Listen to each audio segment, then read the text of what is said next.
Warahmatullahi wabarakatuh. Waalaikumsalam warahmatullahi wabarakatuh. Ya. Selamat pagi, salam sejahtera buat kita semua. Mohon maaf yang lain lagi di mute dulu audionya, karena biar tidak terjadi pertemuan suara yang mengganggu. Saudara-saudara, semoga saudara semua dan beserta keluarga dan kita semua dalam keadaan sehat dan tentunya mendapatkan perlindungan dari Tuhan Yang Maha Esa atas yang kita sedang hadapi semua. Saya ingin pagi ini membahas sedikit mengenai ide bisnis yang sudah disampaikan. Ada beberapa yang menarik perhatian saya. Nanti akan detailnya akan saya bahas by email, karena tidak mungkin satu-satu pakai Zoom. Saya akan ambil sampel random saja secara acak, ya. Yang ide bisnis ini, pengertian ide itu namanya ide. Ide itu adalah sesuatu yang mencakup kebaruan yang bisa diolah menjadi sebuah bisnis. Mungkin yang belum di-mute, agar di-mute dulu, Pak Sudadi. Ya. Nah, contohnya yang pertama deh, itu Wahdah ini ada ide yang kelihatannya kalau dari segi produk adalah bisnis, idenya ide bisnis panci, wajan, spatula, pisau, atau yang disebut sebagai alat dapur. Nah, ini kelihatannya, katakanlah, produk ini memang apa sih idenya? Karena produknya adalah produk yang memang dari mungkin generasi dipakai mengenai bisnis panci, wajan. Tetapi ada yang disampaikan mengenai dengan gambar yang unik, trendy, dan menarik. Sebenarnya idenya di situ. Jadi bisa saja mengenai ide bisnis itu yang seperti ini. Produknya itu memang sudah dipakai, bukan hal yang baru dari generasi ke generasi. Contoh kursi kantor, itu nggak ada yang barunya, artinya fungsi kursinya. Fungsi panci wajan nggak ada yang barunya, memang untuk memasak. Tetapi ada yang harus dikemas barunya sebagai ide yang unik, yang trendy, dengan gambar yang unik, trendy, dan menarik. Nah, ini idenya cukup baik.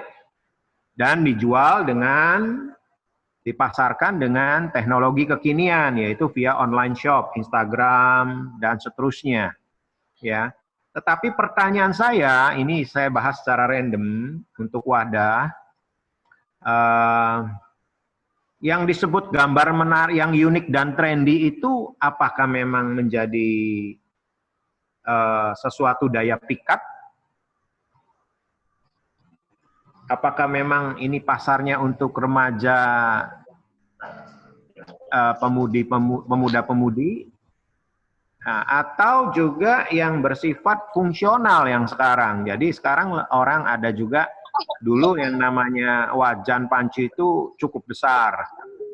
Katakanlah yang reguler juga mungkin bisa 40 cm diameternya. Tetapi sekarang ada yang dengan berkembangnya zaman, ada yang cuma 15 cm diameternya. Nah, ini yang mesti dikembangkan seperti itu. Jadi idenya cukup menarik yang ini, meskipun produknya memang dipakai dari generasi ke generasi. Ya. Nah, itu satu. Yang kedua, nanti dikembangkan lagi nih, yang apa yang saya sampaikan ini baru merupakan suatu respon. Nah, nanti saya akan coba berikan masukan dari melalui email. Yang berikutnya adalah kemudian yang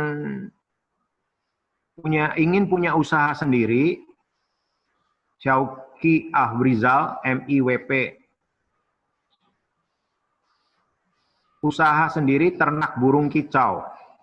Nah, ini apakah mungkin dengan kekinian? Ini bicaranya hobi, bisnis hobi. Nah, mungkin saja saya menyemangati, ini mungkin saja. Cuma Anda pelajari yang existing yang ada sekarang, bisnis hobi burung kicau ini, apa dan kekinian berkaitan teknologinya, mungkin nggak ada peluang ide baru. Contoh, apa sih tujuannya memelihara burung kicau? Selain menikmati tentunya namanya kicaunya, kicau burungnya. Selain menikmati itu, kemudian menikmati proses dari telur berkembang atau sampai bertelur kembali induknya, kemudian bisa menjadi lahan jual beli. Itu menikmati prosesnya. Nah, kemudian ada juga menikmati proses lombanya. Mungkin nggak ini dengan lomba secara online? Itu pertanyaan. Mungkin nggak penjualannya bisa dikenalkan dengan online? Nah, ini yang menjadi bahan. Tapi kalau misalnya hanya konservatif, berarti ada pertanyaannya, sampai sejauh mana dampak omsetnya? Ya. Nah, ada juga, oke, next. Kemudian ada juga yang sudah ada punya bisnis kreatif konten, website, sistem, dan aplikasi fotografi, videografi, startup-nya bernama Paperplan. Ini sudah ada, silahkan dikembangkan. Hanya nanti ini bagaimana mengembangkannya supaya orang-orang mengenal. Nah, kemudian ada yang tadi saya baca adalah untuk pasar perumahan sembako. Untuk pasar perumahan sembako, Andi Rahmat Domingus Siregar. Karena di perumahan biasanya banyak sekali pembeli. Ya, ini adalah retail, bisnis retail. Bisnis retail ini satu sisi pasarnya untuk perumahan berarti komunitas, tetapi satu sisi mempromosikannya, memposting media sosial. Bisa saja, memang betul. Ya, tetapi bagaimana caranya mendorong komunitas di perumahan Anda tuh mengetahui ada medsosnya Anda untuk bisa berjualan. Jadi itu. Kemudian medsos itu kan lingkupnya luas sekali, dunia maya. Tetapi sementara pasarnya hanya untuk komunitas perumahan di mana Anda tinggal. Nah, itu yang menjadi satu tantangan. Nah, pengembangan idenya diperlukan. Juga Hani Dwi Agustanti, Sika, ya, Banana Nugget 88, ya, yang memang sudah dijalankan. Nah, ini bagaimana nih untuk meningkatkannya? Dengan apakah mungkin adanya aplikasi softwarenya? Nah, demikian pula WO, ya, wedding organizer. Ya, wedding organizer memang tidak pernah berhenti karena itu adalah siklus kehidupan. Ya, tidak semua orang mau ngejomblo terus, tapi justru banyak prosentasenya untuk menuju kepada berumah tangga, sehingga perlu WO. Tapi mesti ada terobosan. WO yang sekarang sifatnya bagaimana? Ada nggak WO yang sifatnya untuk kaula muda yang sekarang lebih senang simple? Yang hanya dihadiri.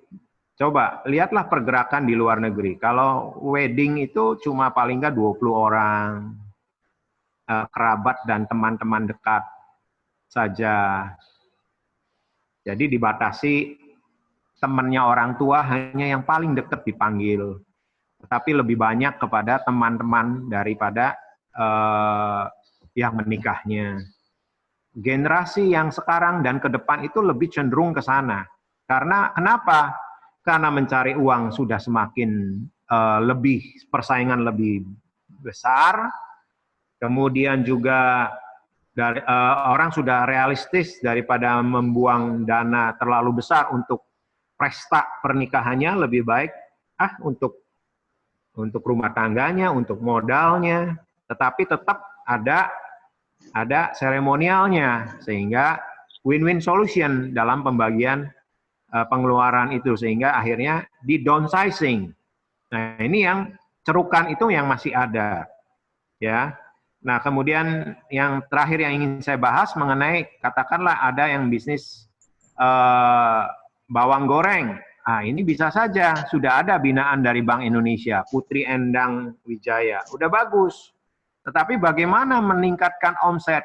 Bagaimana kemasan bawang goreng? Tantangannya adalah kalau terlalu lama tidak laku, apakah minyaknya itu keluar dari toplesnya sehingga kelihatan lebih basah?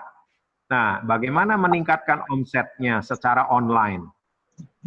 Ini yang ini bisa menjadi suatu, produknya adalah produk Anda, tetapi Anda bisa bikin kelompok untuk bagaimana memasarkannya secara teknologi kekinian. Juga seperti yang menjualkan sepatu dan tas dengan local pride. Ini persaingan sudah besar mengenai dunia fashion untuk sepatu ini, tetapi kalau Anda punya suatu spesifik, itu dan spesifik ini bisa juga mengenai harga yang murah tetapi barangnya cukup bagus. Itu yang bisa saya bahas mengenai ide bisnis. Lebih detailnya nanti akan dibahas by email. Nah, ini sekarang kita masuk, ada pertanyaan barangkali Pak Sudadi mengenai ide bisnis? Iya, memang sedang berjalan terus ini, nambah-nambah. Berjalan terus? Yang memberikan. Oke. Mungkin ya menghemat waktu, langsung materi aja ya Pak ya. Oke. Ya, jadi sekarang entrepreneurial skill. Ya. Langsung dikasih slide-nya, Pak. Ya, siap, udah. Memang saudara-saudara ada tugas yang mengenai karakteristik daripada entrepreneur. Itu untuk menambah wawasan saudara. Tidak akan saya bahas sekarang, nanti by online saja, nanti tugas dikumpulkan akan saya bahas dengan Pak Sudadi satu demi satu. Nah, entrepreneur skill, kecakapan seorang entrepreneur, apa sih kecakapan yang dibutuhkan dari ide-ide bisnis itu? Yang saya maksud, kenapa perlu Anda membuat ide bisnis? Karena skill yang paling dasar yang diperlukan oleh entrepreneur adalah conceptual skill untuk memanage ide, proses daripada ide-ide itu muncul di slide nomor 3. Oke. Ya, jadi justru bisnis itu sangat kental dengan ide. Bisnis itu beranjaknya dari ide. Jadi kalau idenya itu tidak ada, ya tidak ada bisnis. Ide itu tidak harus merupakan semuanya 100% baru. Yang tadi ada ide mengenai bagaimana panci, membuat panci, memasarkan. Itu yang sudah dipakai generasi ke generasi tidak bisa hilang. Nah, itu bisa dijadikan ide juga. Tetap ada konten ide barunya. Bagaimana membuat varian produknya. Ya, contoh lah yang lebih itu lagi, hobi burung kicau tadi. Itu dibilang sebenarnya apa sih idenya? Itu tetap ada idenya. Tetapi dikembangkan dari yang sekarang konservatif, bagaimana nih dengan era kekinian supaya meningkatkan, jangan kalau hanya ada pertemuan lomba seperti lomba burung kicau itu terbatas di jumlah orang 50, 30, 100 orang. Tetapi bagaimana menaikkan supaya penggemar untuk bisa membeli burung kicaunya? Apakah bisa dengan dunia maya, teknologi IT? Nah, itu yang menjadi idenya. Jadi ide bisnis itu merupakan suatu skill, memunculkan ide itu merupakan keterampilan secara konseptual dari pebisnis-pebisnis. Nah, itu mesti dilatih dari Anda sekarang kuliah. Jadi, ability of an individual to analyze, kemampuan dari setiap pribadi untuk menganalisa situasi yang kompleks dan proses yang rasional, and interpret available information, dan menerjemahkan dari informasi yang tersedia. Itu adalah ide, kemampuan. Jadi contohnya tadi, ya kan? Informasi yang tersedia apa sih? Orang memasak butuh panci. Nah, ya enggak apa-apa itu. Jadi kemampuan individual memunculkan ide. Next. Selain ide, maka dibutuhkan ide ini dikembangkan lagi, jangan didiamkan. Jadi nanti yang tugas Anda ide itu bukan untuk saya, untuk kedepannya Anda. Bisa nggak ide itu kemudian terus dipertajam dengan pengetahuan, keterampilan sebagai entrepreneur yang diajarkan pagi hari ini, supaya bisa benar-benar terrealisasi menjadi bisnis ke depan Anda. Ya, jangan takut merasa disabot. Contohnya mau yang sudah ada di keluarga tadi, let's say Banana 88 sudah ada produknya. Tapi kalau dengan kelompok bukan mengubah secara total produksi, proses produksi Banana 88-nya, tetapi bagaimana timnya ini mengemas supaya menjualnya lebih besar. Ya, itu yang disebut ide. Jadi ide itu tidak hanya untuk proses produksinya. Ide itu bisa jadi memasarkannya bagaimana, produknya sudah ada. Atau ide juga, ada produk yang baru, itu juga ide. Jadi tidak dibatasi ide itu pada sektor tertentu, sektor proses produksi, sektor pemasaran, atau apapun. Nah, yang kedua mengenai interpersonal skill, kemampuan, keterampilan interpersonal, antar manusia, antar personal untuk memanage, untuk mengelola manusia. Manusianya itu tim. Jadi kalau dilihat di slide nomor 4, ada team building, ada adaptability. Nah, adaptability adalah kemampuan saya pribadi mengadaptasikan diri dengan dunia bisnis.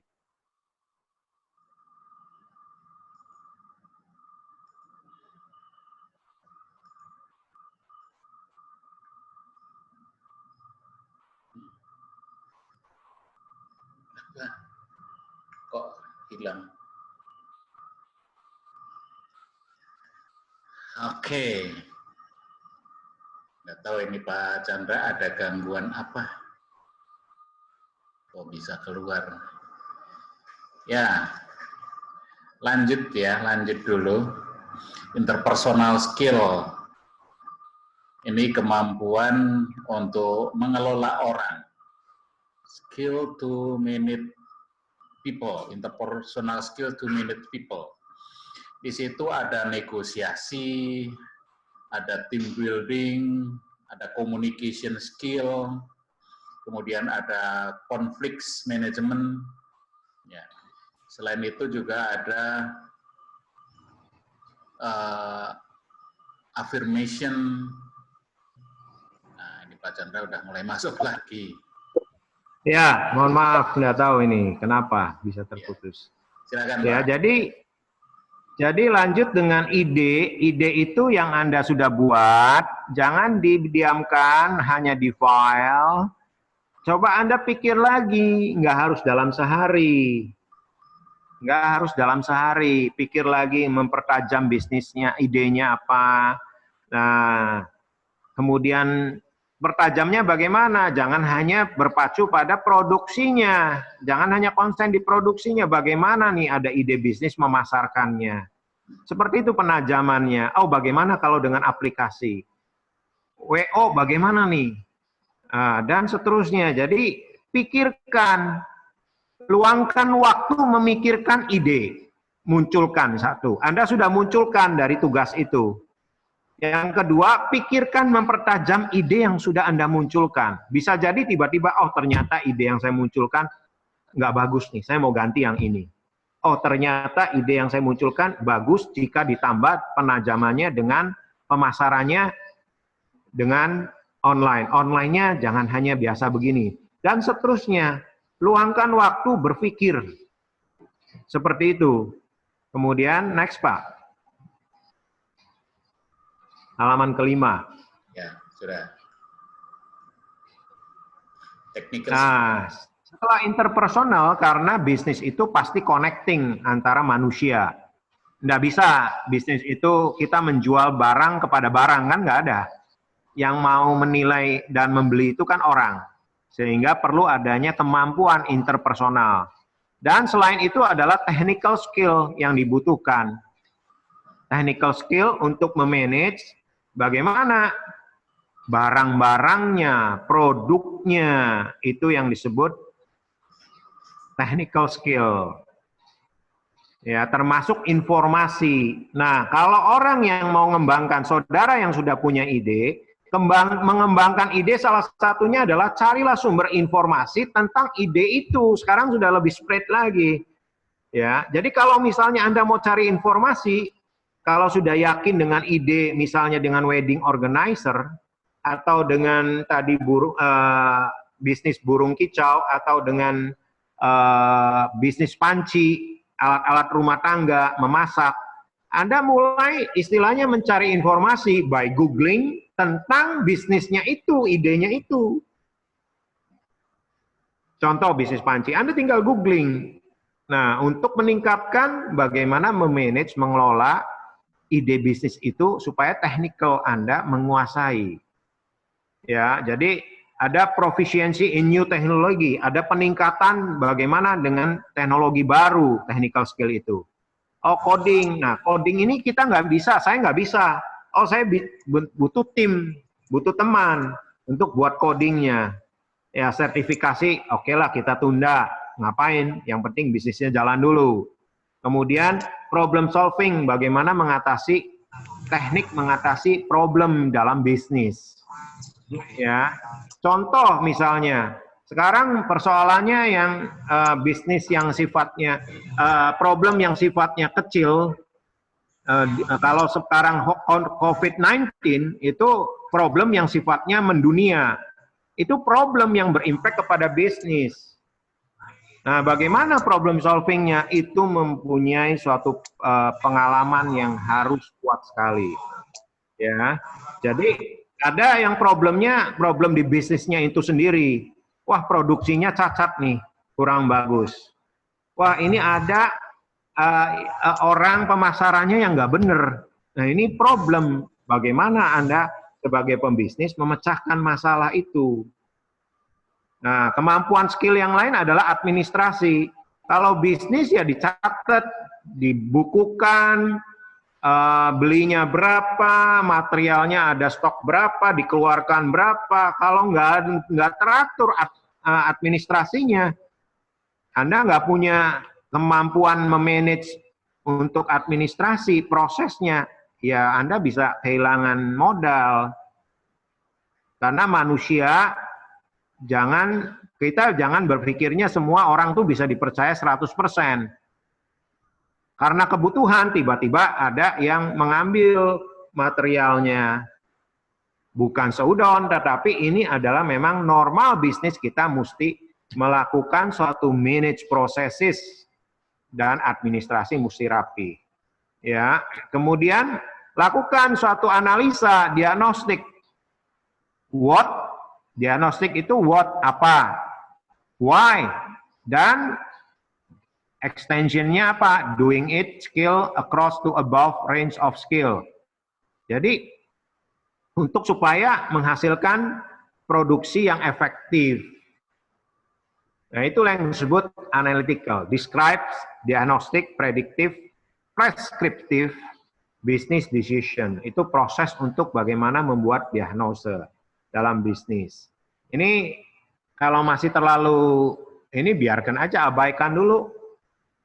Artinya lakukan aja dulu yang bisa, seperti pengembangan ide bisnis yang seperti yang di atas tadi. Ya, technical skill, interpersonal. Kalau diagnostik, kita jalanin aja sedapatnya dulu. Jangan terlalu theoretical.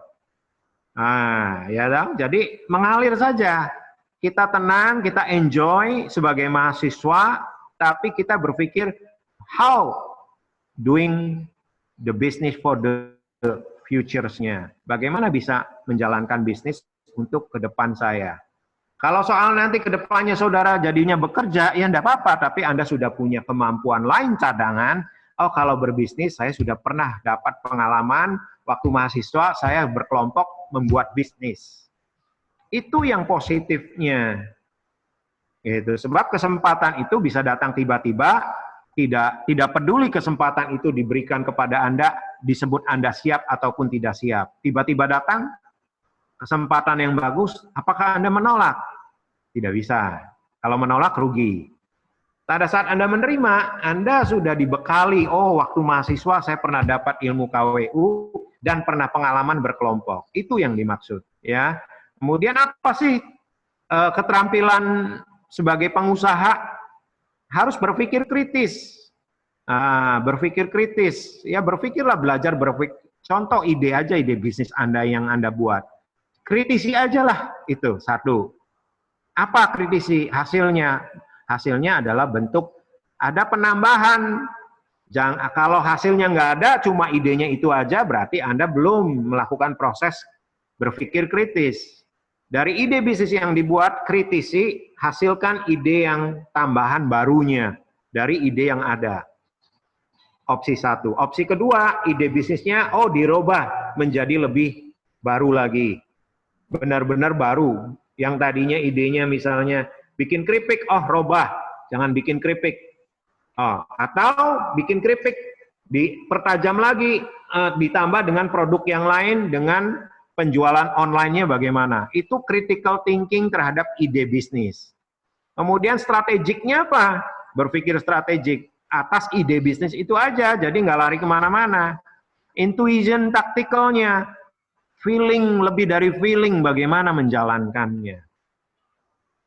Ya, jadi saya berharap dengan hari ini ada entrepreneurial skill, Anda based on ide bisnis yang Anda buat, itu silakan tambahkan dan pertajam ide bisnis.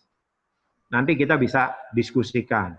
Saya sangat bersedia untuk memberikan guide, tutor kepada Anda kalau memang Anda ingin benar-benar menjalankan bisnis.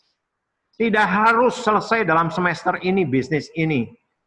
Silakan nanti kita kembangkan. Ya, jadi berpikir kritis itu teorinya ada, halaman 9, halaman 10. Ya, saya tidak bahas. Nah, yang saya ingin bahas lebih lanjut adalah Anda belajar berpikir kritis itu memanage halaman 12. Urgent important, not urgent important. Ini bagaimana Anda belajar cara mengelola bisnis, cara mengelola hidup Anda, mengelola waktu. Ada 4 kuadran dalam metrik ini. Urgent important, urgent mendesak dan penting. Mendesak dan penting. Dikejar deadline, ujian, ada krisis, emergency. Seperti COVID-19, ini urgent important, bagaimana sikapnya memanage bisnisnya. Ya, perusahaan-perusahaan besar memang banyak yang sudah mem-PHK. Nah, berarti ini urgent important, bagaimana memanage-nya. Kemudian, not urgent important. Tidak mendesak tapi penting, membuat perencanaan. Membuat perencanaan itu dianggap penting tetapi tidak urgent. Pengembangan diri atas kesehatannya, relationship building. Kemudian kuadran ketiga, urgent not important. Ini urgent tapi tidak penting. Nah, kalau di tempat kerja itu bagaimana mengelola telepon masuk, email, problem, dan seterusnya. Ada meeting. Kemudian di kuadran 4, not urgent, not important. Ya nanti aja ditunda kalau ini. Tidak penting, tidak mendesak, dan tidak penting. Ya, itu halaman ke-13-nya adalah dalam bahasa Indonesia menerjemahkan halaman 12. Silahkan dipelajari. Ya, saya langsung nah ini. Ya, Stephen Covey Matrix di halaman 15. Itu urgent, not urgent. Kemudian kuadran ketiganya adalah not important. Bicaranya ada yang di atas, kuadran 1, 2 adalah important, urgent, dan not urgent. Kuadran 3, kalau di sisi kita lihat X dan Y-nya, X-nya adalah not important, X-nya adalah kuadran 3 dan 4. Anda lihat activity-nya, interruption, some scholar, yang seperti yang tadi sampaikan. Ini cepat saja. Ya. Nah, catatan penting untuk wirausahawan. Meningkatkan kompetensi dalam manajerial. Manajerial itu adalah salah satunya kemampuan untuk memanage yang tadi metrik itu. Anda bisa mengetahui urgent dan penting, not urgent dan penting, urgent tapi not important, dan seterusnya. Ya, kemudian selalu menggali pengalaman. Makanya belajarlah dari pengalaman orang yang berpengalaman dalam kemampuan teknik ataupun non-teknis. Kemudian harus mampu mengendalikan keuangan. Kalau dapat pas bisnis untung pertama kali, terus jangan hombre, dihabisin. Nanti modalnya keambil. Kemudian harus membuat perencanaan. Perbanyak networking, jejaring dengan pertemanan, dengan pebisnis. Ya, harus berani melakukan pengawasan, kontrol terhadap bisnisnya. Kalau wedding organizer, ya harus berani dicek kualitas daripada person yang bekerja. Kemudian juga harus bersikap, mempunyai sikap yang sungguh-sungguh dalam berusaha, harus serius, dan harus mampu menyikapi perubahan. Nah, jadi di halaman terakhir, ini, ya, sama dengan, sebenarnya hampir sama dengan Stephen Covey Matrix. Ini sudah saya jelaskan. Coba Anda, ya ini untuk Anda buat menerjemahkan 4 kuadran ini berdasarkan perspektif Anda. Sebenarnya penerjemahannya ada yang tadi di halaman 13. Nah, tapi di Stephen Covey, ya toh, ada aktivitas di kuadran 1 krisis. Kalau kita balik ke halaman 18, itu sama saja. Ya kan? Jadi, kuadran 1, necessity. Your key action-nya, kelolalah. Common activity-nya apa sih? Kegiatan secara umum. Oh, kalau ada krisis bagaimana? Ada deadline. Bikin skripsi di deadline. Nah, itu membuat tegang, membuat yang disebut urgent. Ya, deadline driven activity. Kegiatan yang di-drive, yang diarahkan kepada ada tenggang, ada batas waktu, itu yang disebut urgent. Nah, coba Anda terjemahkan dalam bahasa sehari-hari dan kebutuhan sehari-hari. Dan tugas yang halaman 18 ini. Menjadi tugas, tidak kita nanti pada dikelola, apakah dalam 1 minggu, boleh lebih lah Pak, kasih waktu 2 minggu. Ya. Ini aja yang 1 halaman ini, halaman 18. Nanti ini jadi bahan diskusi saja maksud saya. Saya rasa itu pagi hari ini saudara-saudara, jadi intinya dari ide bisnis, jangan itu dibuang ide bisnisnya, Anda pertajam dengan keilmuan yang hari ini, kemudian Anda buat dari penajaman itu ide bisnis yang dikembangkan. Itu silahkan. Oke, Pak. Ya, nanti di